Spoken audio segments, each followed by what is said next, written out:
दूर दराज का एक गांव गहबरिया में एक दिन एक बाबा कहीं से प्रकट हुए। बाबा का नाम था तांत्रिक छिद्रानंद। बाबा ने गांव के बाहर जंगल किनारे अपना आश्रम बनाया। लोग कहते थे कि बाबा के पास अद्भुत सिद्धियां हैं। किसी को बीमारी हो तो बस बाबा का दिया हुआ भभूत चाट लो, ताबीज पहन लो, बीमारी गायब। संतान ना हो तो बाबा की कुटिया पर पति पत्नी 3 माह प्रत्येक रविवार या मंगलवार को हाजिरी दो। इसमें रात्रि विश्राम कुटिया पर ही करना होगा और गोद भर जाएगी। कई लोगों का कल्याण हुआ था। कारोबार डूब रहा हो तो बाबा का चमत्कारी जल छिड़को, धन बरसने लगेगा। लेकिन गांव में सब कुछ ठीक नहीं चल रहा था। पिछले 5 सालों में इस गांव और आसपास के गांव में कई अजीब घटनाएं घटी थीं। लोग अचानक गायब हो रहे थे और उनका कहीं पता नहीं चलता था। ये सब के सब स्वस्थ युवा थे जो 18 साल से 50 साल के थे। हर बार गायब हुए लोग आखिरी बार बाबा के आश्रम के पास ही देखे गए थे।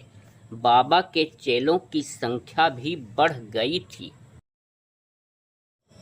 बाबा का आश्रम गांव के बाहर एक पुराने बरगद के पेड़ के नीचे बना था।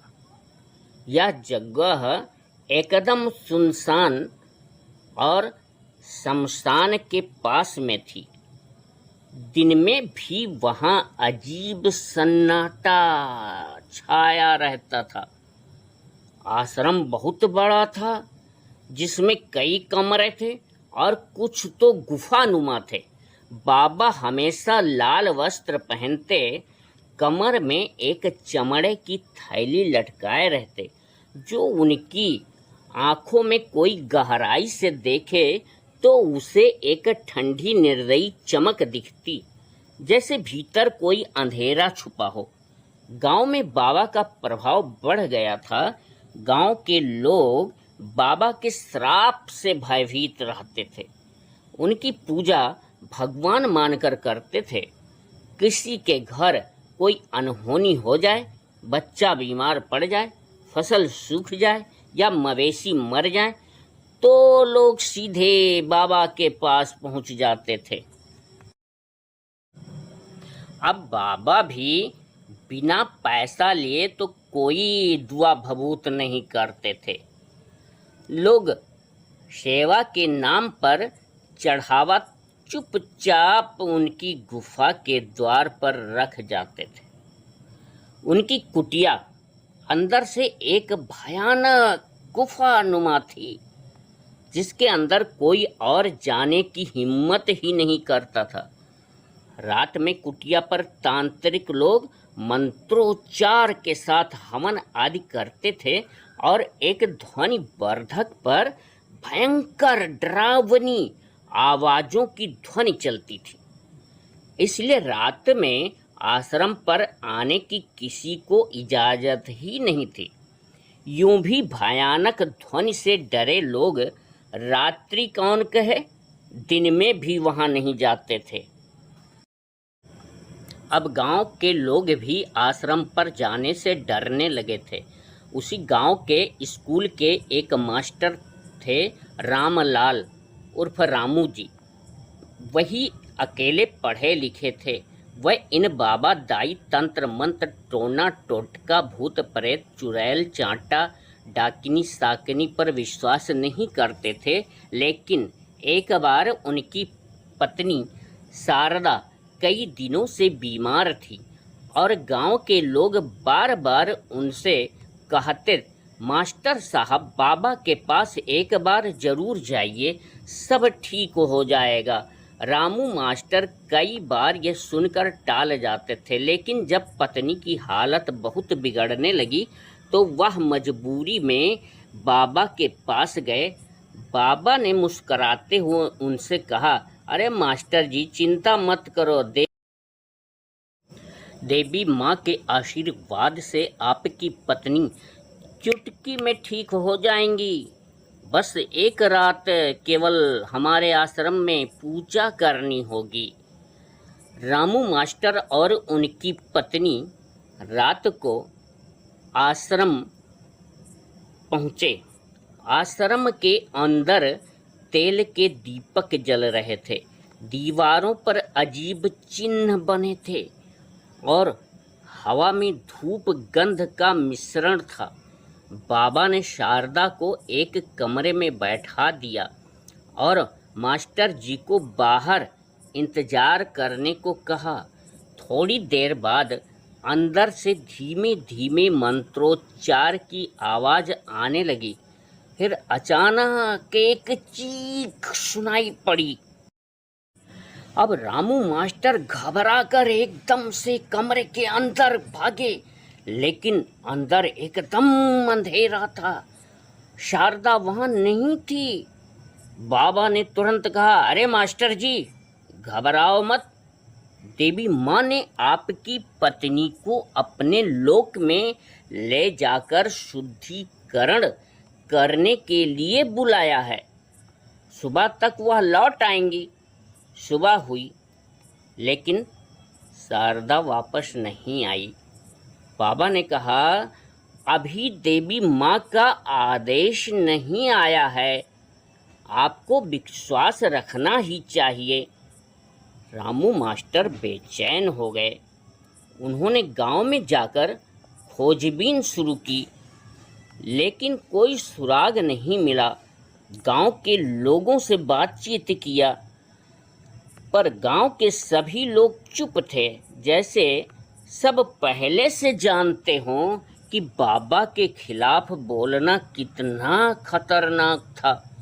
लेकिन रामू मास्टर हार मानने को तैयार नहीं थे।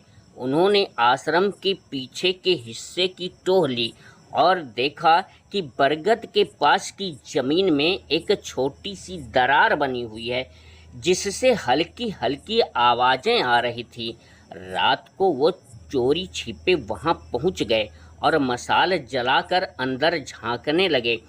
अंदर जो उन्होंने देखा तो उनकी रूह जमा देने के लिए यह काफ़ी था। एक लंबी अंधेरी गुफा जिसमें लोहे के पिंजरे थे। कुछ पिंजरों में कुछ लोग बंद थे जो कमज़ोर, डरे सहमे थे। ऐसा लगता था कि उन्होंने कभी धूप नहीं देखी। एक कोने में शारदा। रामू ने धीरे से शारदा को पुकारा। शारदा ने फुसफुसा कर कहा, रामू, ये असली बाबा नहीं हैं। ये लोग मानव अंगों, खून, आँखें, किडनी और हड्डियों की तस्करी करते हैं। ये लोग जो बंदी हैं, इन सब को इलाज करने या नौकरी दिलाने के बहाने से लाया गया है।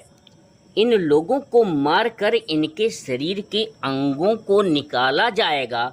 जब तक नया ऑर्डर नहीं आता है, तब तक सबको पिंजड़े में बंद रखते हैं और उन्हें मार मार कर पागल बना देते हैं। ये लोग भाग न पाएं, इसलिए इन्हें जंजीरों से बांध कर रखा है। यह सुन रामू मास्टर का खून खौल उठा। उन्होंने बाकी कैदियों को भी देखा। ये वही लोग थे जो पिछले दिनों में गायब हो गए थे। अचानक पीछे से कदमों की आहट आई। बाबा अपने 2 गुर्गों के साथ हाथ में त्रिशूल और बड़ी बड़ी क्रोध से भरी हुई आंखें किए हुए खड़े था। मास्टर, तुमने वो देख लिया जो तुम्हें नहीं देखना चाहिए था। अब तुम्हें भी देवी माँ को मैं अर्पण करना होगा। रामू मास्टर ने हिम्मत दिखाई। उन्होंने मसाल बाबा के मुंह पर फेंक दी, जिससे वहाँ अफरा तफरी मच गई। फिर वह और 2 कैदी मिलकर किसी तरह गुफा से बाहर निकल आए, किसी तरह गुफा से बाहर भाग आए। रामू मास्टर ने गांव के लोगों को बुलाकर सारा सच बताया। शुरू में कोई विश्वास नहीं कर रहा था, लेकिन जब शारदा और बाकी कैदी सबके सामने आए तो गांव में गुस्सा फूट पड़ा। गांव वालों ने मिलकर बाबा के आश्रम को जाकर घेर लिया। बाबा भागने की कोशिश करने लगा, लेकिन लोगों ने उसे पकड़कर पंचायत के हवाले कर दिया। गांव की पंचायत ने पुलिस को बुलाया और बाबा को गिरफ्तार कर लिया गया। आश्रम की गुफाओं से कई और बाबा के काले कर्मों के सबूत मिले। तंत्र मंत्र की किताबें, अजीब हड्डियाँ और भारी मात्रा में चढ़ावा, धन दौलत। अंदर एक मेज पर कुछ ऑपरेशन के औजार और बेहोशी की दवाइयाँ और कुछ पेटियाँ थीं। एक मोटी डायरी मिली जिसमें तस्करी के व्यापार का पूरा हिसाब था। बाबा पकड़ा गया, लेकिन उसके सहयोगी भाग निकले। कुछ युवक जो जंजीरों से बंधे थे अपने मरने का इंतजार कर रहे थे, उन्हें बचा लिया गया था। गहवरिया गांव में फिर कभी किसी तांत्रिक का पैर नहीं पड़ा। लोगों ने आश्रम को ढहा दिया और वहां एक छोटा सा मंदिर बना दिया। रामू मास्टर और शारदा ने बाकी कैदियों के साथ मिलकर गांव के लोगों को जागरूक करना शुरू किया, ताकि कोई भी अंधविश्वास में फंसकर अपना कभी नुकसान न करे। लेकिन बरगद के पेड़ के पास रात के सन्नाटे में कभी कभी लोगों को धीमे धीमे मंत्रोच्चार सुनाई देने का भ्रम होता है। ऐसा प्रतीत होता है जैसे मंत्रोच्चार के बीच कोई आत्माएं बचाओ बचाओ का गुहार लगा रही हों और कोई तांत्रिक अब भी अपनी विद्या पूरी करने की कोशिश कर रहा हो। तो मित्रों, ये काल्पनिक कहानी आपको कैसी लगी, कृपया कमेंट में अवश्य लिख दीजिए। अपना सुझाव देना चाहें तो वह भी कमेंट में लिख दीजिए। ऐसी ही और भी कहानियाँ सुनने और देखने के लिए कृपया मेरे चैनल स्टोरी किंग RK को सब्सक्राइब कर लीजिए और कहानी को अपने दोस्तों में शेयर कर दीजिए। Thank you.